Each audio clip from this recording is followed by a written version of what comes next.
Why do some men vanish from a woman's memory the second they leave the room, while others stay there for years, uninvited, unexplained, impossible to shake? What if the thing that makes a woman unable to stop thinking about a man has almost nothing to do with his face, his wallet, or his words, and everything to do with something so quiet that most men never even notice they're missing it?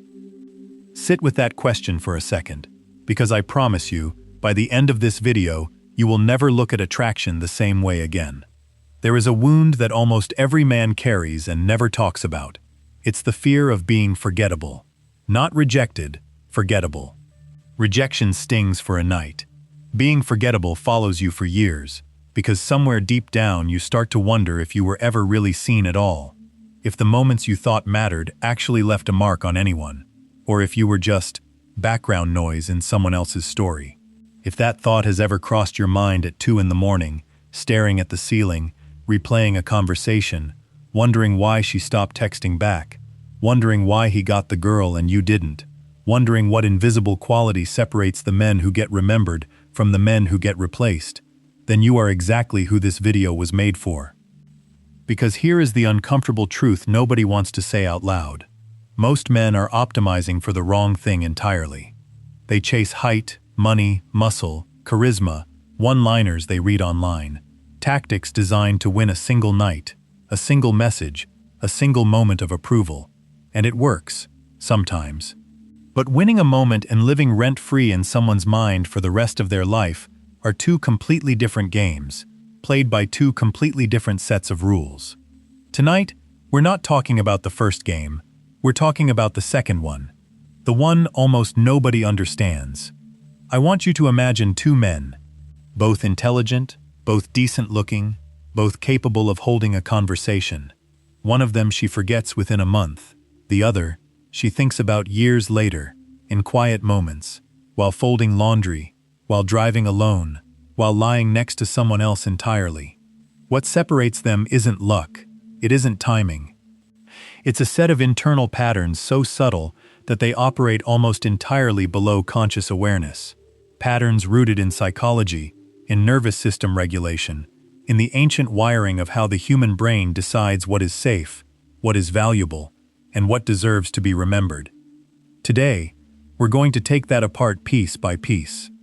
Not with vague motivational fluff, but with real psychological mechanics, the kind that explain why the calm man in the room gets remembered over the loud one, why chasing someone almost always guarantees you'll be forgotten, and why the deepest form of attraction isn't built through impressing someone, it's built through the terrifying, unfashionable act of simply being unmistakably yourself while everyone else is performing. Before we go further, I have to ask you something. If any part of what I just said made your chest tighten a little, if you've ever felt like you gave everything in a relationship and still somehow became the one who was easiest to leave, don't look away from that feeling. We're going to use it. Awareness is the first and most uncomfortable step toward becoming a completely different kind of man, the kind that doesn't get left behind in someone's memory like an old photograph nobody bothers to look at anymore. One more thing before we start, because I think it matters. This isn't going to be a video that flatters you. I'm not going to tell you that you're already enough, exactly as you are, and that the problem is entirely other people's fault, or that you simply haven't met the right person yet. Some of what follows is going to feel like it's pointing directly at you, at habits you've probably never said out loud to anyone, patterns you might have spent years quietly protecting, because admitting them felt too close to admitting failure. That discomfort is not a sign you're in the wrong place. It's usually the clearest sign you're finally in the right one. The men who actually change are rarely the ones who feel good the entire time they're learning. They're the ones willing to sit with the parts that sting long enough to actually understand them. Let's begin with the first pattern, and it is the one that changes everything else that follows. The first pattern is what I call the anchor effect, and it explains why some men feel like solid ground and others feel like quicksand. Human beings, on a nervous system level, are constantly scanning their environment for safety. This isn't romantic theory, this is basic neuroscience. The part of the brain responsible for detecting threat and safety, the amygdala, is working in the background of every single interaction a woman has with a man, whether she's aware of it or not. And here is the part that almost nobody tells you. Unpredictability reads as danger, even when it's exciting in the short term. Think about the men who create chaos, the ones who are hot one day and distant the next, the ones whose mood depends entirely on how the conversation is going, who get defensive when challenged, who need constant reassurance that they're wanted. In the moment, that chaos can feel intoxicating, almost addictive, because the nervous system confuses adrenaline with attraction. But chaos is exhausting to live inside of, and eventually, the brain starts associating that person with instability, not desire.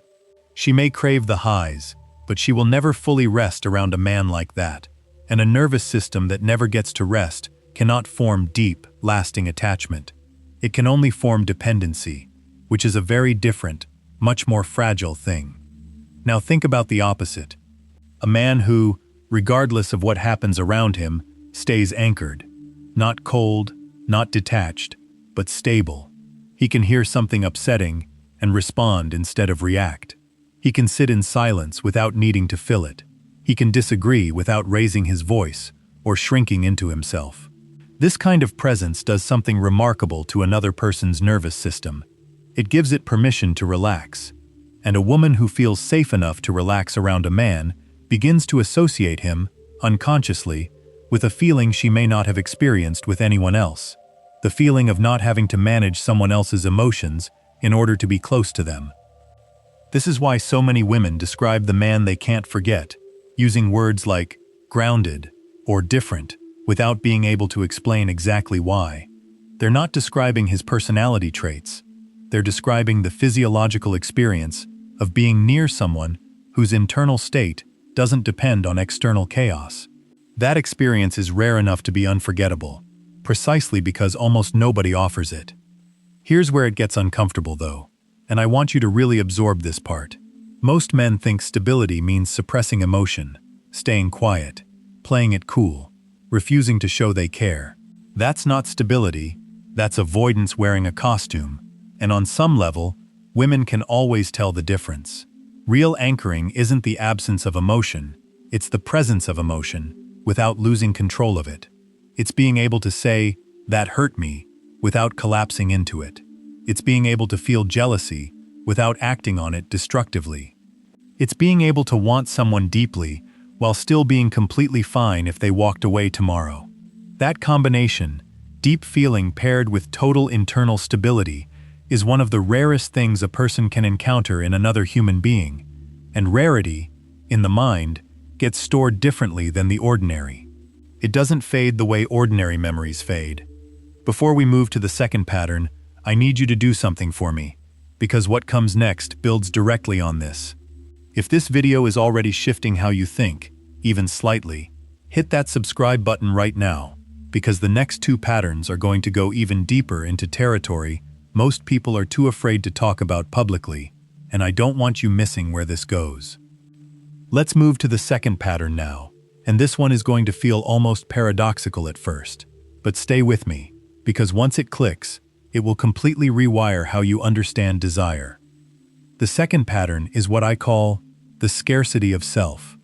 This is not the manipulative scarcity tactic people talk about online, the fake busyness, the intentionally slow replies, the games designed to trick someone into wanting you more.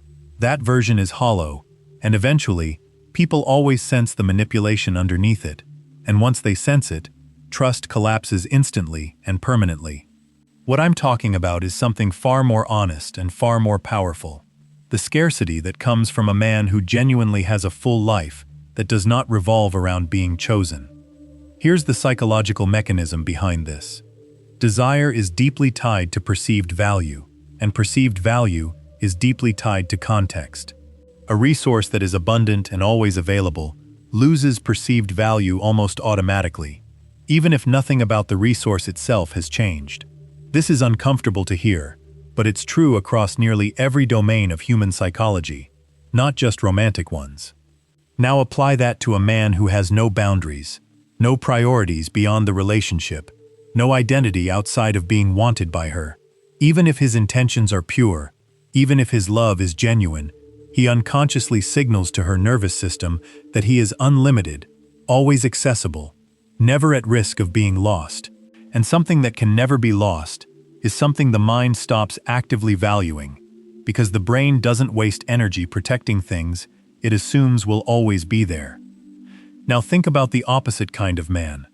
Not cold, not playing games, but a man who has his own mission, his own friendships, his own standards for how he wants to be treated, and who genuinely would be fine, not devastated, fine, if this particular relationship didn't work out. This isn't performance. It's a real internal reality.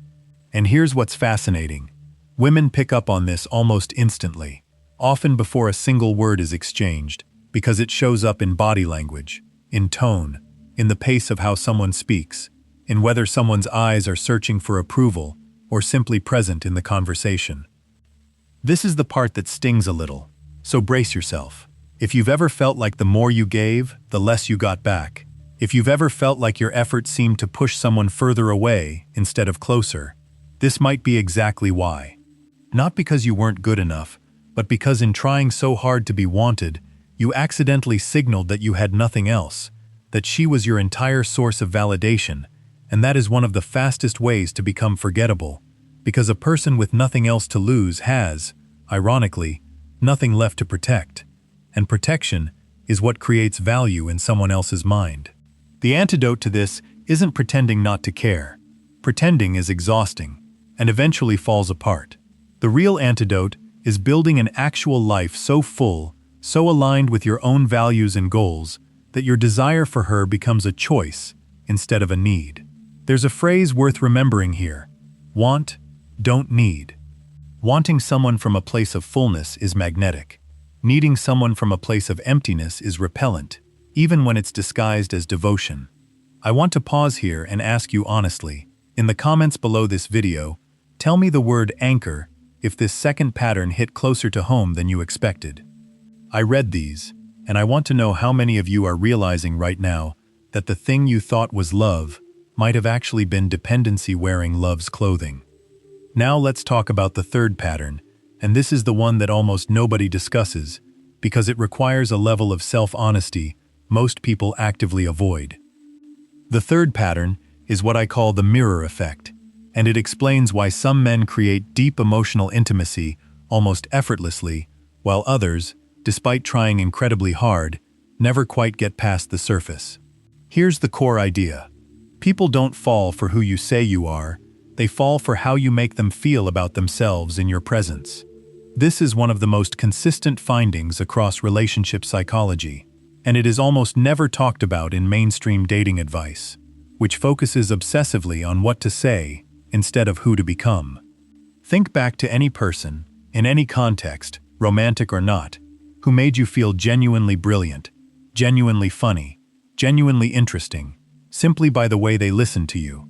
Chances are, you don't remember every word of the conversation. What you remember is the feeling. That's not a coincidence. That's how memory actually works. Emotional experiences get encoded far more powerfully than factual details, which means the version of you that gets remembered is not the version who said the cleverest thing, it's the version who made her feel the most, like the best version of herself. This is where most men accidentally sabotage themselves without ever realizing it. In an attempt to be interesting, they talk about themselves. In an attempt to impress, they perform. In an attempt to seem confident, they dominate the conversation. But domination is not magnetism. True magnetism comes from curiosity, real, unforced curiosity about another person's inner world, the kind that makes someone feel like they are being discovered rather than evaluated. Here's an uncomfortable question worth sitting with. When was the last time you asked a question and actually waited, in silence, without planning your response, just to see what she would say next? Real silence, the kind that isn't rushed to fill, communicates something extraordinary. It says, I am not afraid of what you might say, and I am not in a hurry to prove anything to you.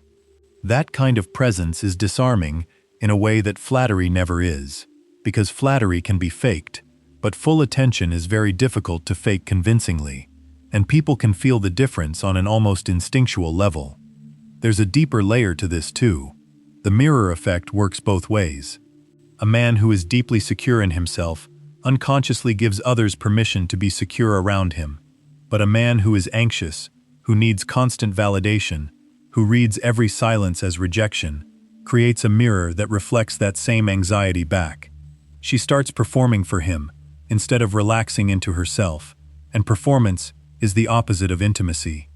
It's exhausting, and eventually, people withdraw from anything that requires constant performance, even if they can't articulate exactly why they're pulling away. If you want to become unforgettable through this pattern, the work isn't learning better questions to ask. The work is becoming a person secure enough that your presence itself creates safety, curiosity, and ease in the people around you. That is not something you can fake for very long, which is exactly why it's so rare, and exactly why it leaves such a lasting impression when it's real. Before the fourth pattern, I want to say this clearly, because it matters more than almost anything else in this video. If you like this video, and you want the algorithm to actually show you more of this kind of psychology, instead of the recycled surface-level advice you've probably already heard 100 times, hit the like button right now. It genuinely helps this reach more people who need to hear it, and it takes less than a second. Now, the fourth pattern, and this one might be the most misunderstood concept in all of relationship psychology. The fourth pattern is what I call intentional imperfection. Somewhere along the way, an entire generation of men absorbed the belief that attraction is built through flawlessness, the perfect body, the perfect income, the perfect words at the perfect time. But if you study the men who actually become unforgettable, the pattern that emerges is almost the opposite. It's not perfection that creates deep connection, it's authentic imperfection, shown without shame. Here's why this works on a psychological level. Perfection creates distance. When someone presents as flawless, it's almost impossible to feel close to them, because closeness requires vulnerability, and vulnerability requires the willingness to be seen as imperfect. A man who can laugh at his own mistakes, who can admit when he doesn't know something, who can say, "I was wrong," without his entire identity collapsing, signals an incredibly rare form of security. It says, "My value doesn't depend on being flawless," which paradoxically makes him far more trustworthy and far more attractive than the man desperately trying to appear perfect. There's a specific moment that tends to define whether a man becomes forgettable or unforgettable, and it's the moment something goes wrong. A plan falls apart, a joke doesn't land, an insecurity slips out. The man obsessed with appearing perfect panics in that moment, overcorrects, gets defensive, or disappears into shame. The man who understands intentional imperfection does something completely different. He stays present, maybe even makes a joke about it, and moves forward without needing the moment to be erased. That single reaction, small as it seems, often does more to build trust than 100 perfectly executed moments ever could, because it proves something words alone cannot prove, that he is the same man in the good moments and the messy ones. I want you to think about someone in your life who you deeply trust. I would bet almost anything that trust wasn't built during the highlight reel moments. It was built during the awkward ones, the honest ones, the moments where they could have hidden and chose not to. That is the exact mechanism at play here, and it applies just as powerfully in romantic connection as it does anywhere else in human relationships. This doesn't mean broadcasting every insecurity or turning every conversation into a confession. That's a different mistake entirely. Oversharing driven by anxiety rather than security. The distinction is subtle but critical. Intentional imperfection comes from a place of ease, not desperation. It's the difference between, "I'm a mess, please feel sorry for me," and, "Yeah, I got that completely wrong, and it's fine, let's keep going." One repels, the other, almost every time, deepens the bond in a way flawlessness never could. Now let's move into the fifth pattern, and this is where things get genuinely uncomfortable, because it touches something most people spend their whole lives avoiding. The fifth pattern is what I call the witness effect, and it might be the single most overlooked force in whether a woman remembers a man forever or forgets him within weeks. Here it is directly. People don't just want to be loved, They want to be witnessed. Truly, specifically seen, not as a category, not as a woman, but as the exact, particular, irreplaceable person they actually are, contradictions and all. Most relationships operate on a shallow layer of attention. Compliments about appearance, generic questions about someone's day, surface-level engagement that could apply to almost anyone. It feels pleasant, but it doesn't leave a lasting mark, because the brain doesn't encode generic experiences as significant. What creates a lasting imprint is specificity, noticing the small contradiction in how she talks about her family, remembering the exact thing that made her laugh 3 weeks ago, and bringing it up unprompted, noticing when her energy shifts, and naming it gently instead of ignoring it. This kind of attention requires something most men are never taught: patience without agenda. Watching someone not to figure out how to get something from them, but simply because you find their inner world genuinely fascinating. This is incredibly rare, and rarity, again, is what the brain flags as significant enough to remember. Think about how many people in your own life have made you feel truly witnessed, not just heard, witnessed. For most people, that number is shockingly small. And the men who occupy that small, rare category tend to become impossible to fully forget, because being deeply seen by another person is one of the most powerful psychological experiences a human being can have. And the mind holds on to powerful experiences the way it holds on to almost nothing else. There's a darker side to this pattern too, and I think it's important to name it honestly. The witness effect can be weaponized. Some people learn to fake deep attention as a manipulation tactic, love bombing, performative interest, designed purely to extract trust, quickly before dropping it. If you've ever experienced that, I want you to know something important. The discomfort you feel afterward isn't weakness. It's your own psychology, correctly identifying that something was inauthentic, even if you couldn't articulate exactly what at the time. Real witnessing isn't transactional. It doesn't disappear once it's gotten what it wanted. It's consistent, patient, and doesn't need anything in return to keep existing. If you've made it this far into the video, I have to be honest with you. Statistically, most people don't. Which means if you're still here, you're probably someone who actually wants to understand this on a real level, not just consume another few minutes of content and move on. So I want to ask you directly, in the comments, write the word witness if this pattern made you think of a specific person, someone who either gave you that feeling or someone you completely failed to give it to. I genuinely want to know, because it tells me exactly what kind of content to make next. Now, before the final pattern, one more thing, and I promise this is the last time I'll ask.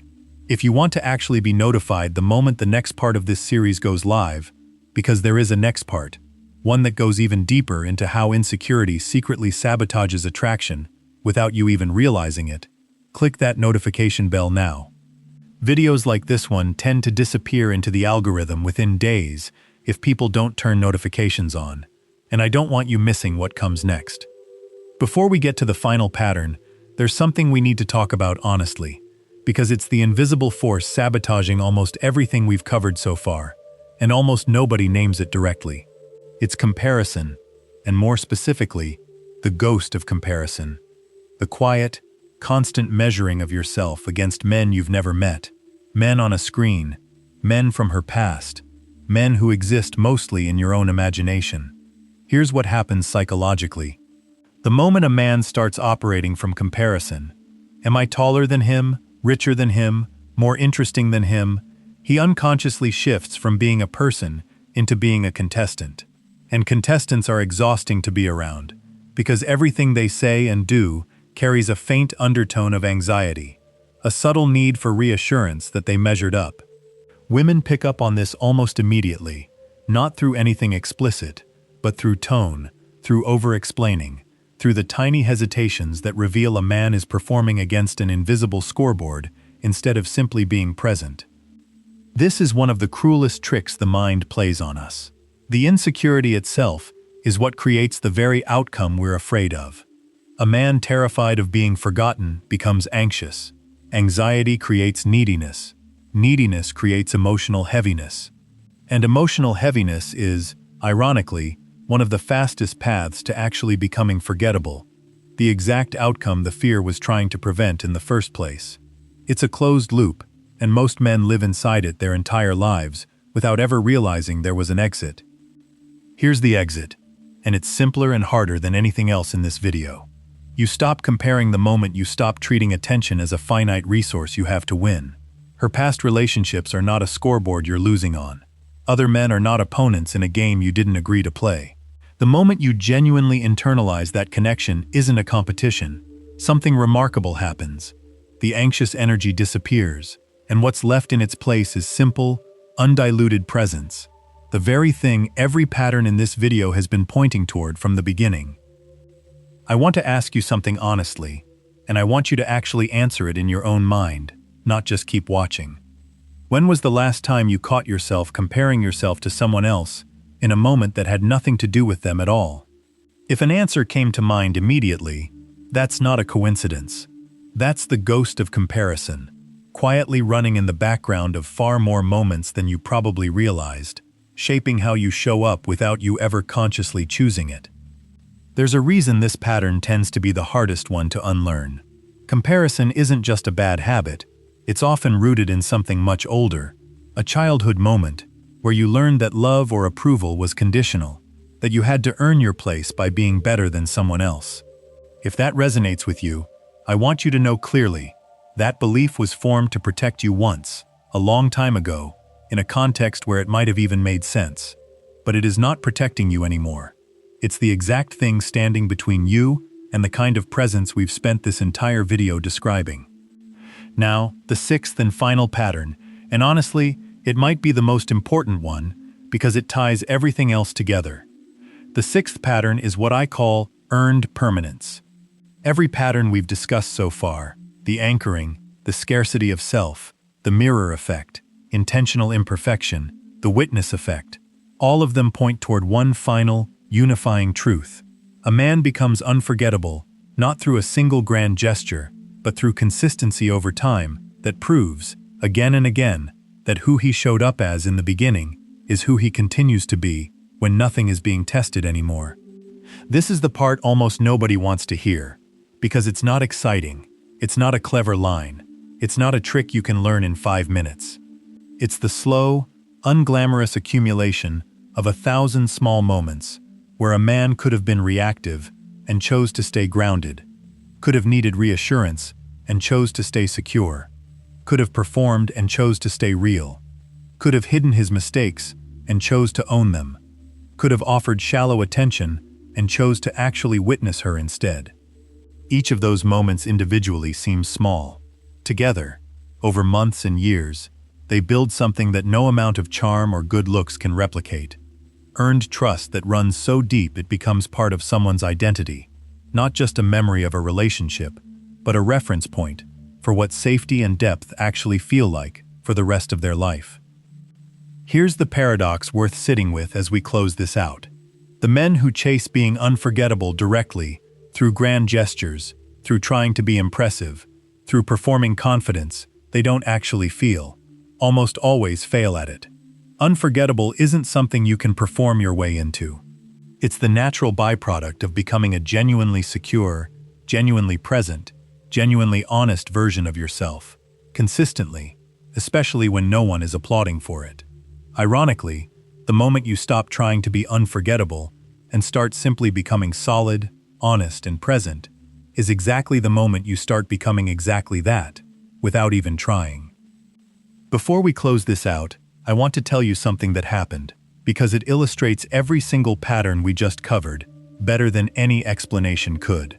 A woman once described, almost in passing, the last conversation she had with a man she'd loved years earlier, someone she hadn't spoken to since.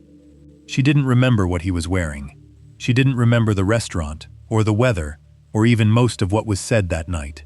What she remembered, with startling clarity, years later, was a single moment where he simply looked at her, didn't say anything clever, didn't try to fix the sadness in her voice, and said, "I'm just glad you told me." That was it. No elaborate declaration, no performance, no attempt to be impressive, just presence, witnessed attention, and a complete absence of the need to control the moment. That single sentence outlived the relationship itself. This is the part that should genuinely unsettle you, in the most useful way possible. You will probably never know, in real time, which of your own moments are becoming someone's version of that memory. You won't get a signal. There's no way to know, in the instant it's happening, that a particular sentence, a particular silence, a particular choice to stay calm instead of reactive, is quietly being encoded as something permanent in another person's mind. Which means the only rational response isn't to try to manufacture unforgettable moments on demand. That almost never works, and usually reads as try-hard and hollow. The only real response is to become, consistently, the kind of man whose ordinary moments are already good enough to become someone's forever memory, without either of you ever realizing it was happening at the time. That's the real secret, hiding underneath everything we've covered today. It was never about grand gestures. It was never about being the most impressive man in the room. It was about becoming someone whose baseline, whose unremarkable Tuesday afternoon version of themselves, is secure enough, present enough, and honest enough that it doesn't need a special occasion to leave a permanent mark. Most men spend their entire lives waiting for the perfect moment to become unforgettable. The uncomfortable truth is that the moment was never coming. Ordinary moments, repeated consistently by a genuinely secure man, are the only thing that was ever going to do it. So here is what I want you to actually do with everything we just covered. Not tomorrow, not eventually, but starting today. Pick one pattern, just one. The anchor, the scarcity of self, the mirror effect, intentional imperfection, the witness effect, or earned permanence, and identify honestly where you are currently failing at it. Not where you think you're strong, where you know, deep down, you've been avoiding the truth. That single honest identification is worth more than every dating tip you've ever consumed. Because awareness, real, uncomfortable awareness, is always the first step before anything actually changes. If this video gave you even one moment of genuine self-recognition, one uncomfortable but useful realization about yourself, do 3 things before you go. Subscribe, because this channel exists specifically to go deeper into psychology that actually matters, instead of recycled surface-level advice. Like the video, because it directly determines whether this reaches other people who need to hear it just as much as you did. And turn on notifications, because the next video continues exactly where this one left off, and I don't want you to miss it. One last thing before we go. Down in the comments, I want you to write a single word, unforgettable. Not because I need the engagement, though it does genuinely help this channel grow, but because writing it is a small, symbolic act of committing to actually becoming that, instead of just watching a video about it and moving on with your day like nothing happened. The men who write it and mean it are usually the same men who come back in a few months and tell me everything changed. I'll be reading every single comment, and I'll be replying personally to as many of you as I can. This is the beginning of something, not the end of it. Everything we covered today is only the foundation. What comes next goes into the parts of male psychology almost nobody is willing to talk about, honestly. Insecurity, jealousy, the fear of not being enough, and exactly how those hidden wounds quietly sabotage even the most promising connections without you ever realizing it's happening. I'll see you in the next one. If this reached something real in you today, do not let it end here. Subscribe, share this with someone who needs to hear it, and come back, because the next part of this journey goes even deeper into rebuilding the internal foundation we only introduced today. The goal was never to become irresistible to someone else. The goal was always to become someone you no longer have to perform to be. If you made it to the end of this video, comment, "I'm here," and I will reply to you personally. And if this resonated with you, subscribe to join the community and hit the like button if you enjoyed it.